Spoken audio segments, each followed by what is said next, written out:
Usuku lude, impilo emfushane. Into oyinikela impilo yakho yonke uyinikela isikhashana.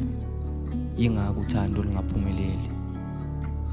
Ilanga liyaphuma, liyashona. Yonke into yenzeka ngokudalwa kwayo. Kepha sinethemba.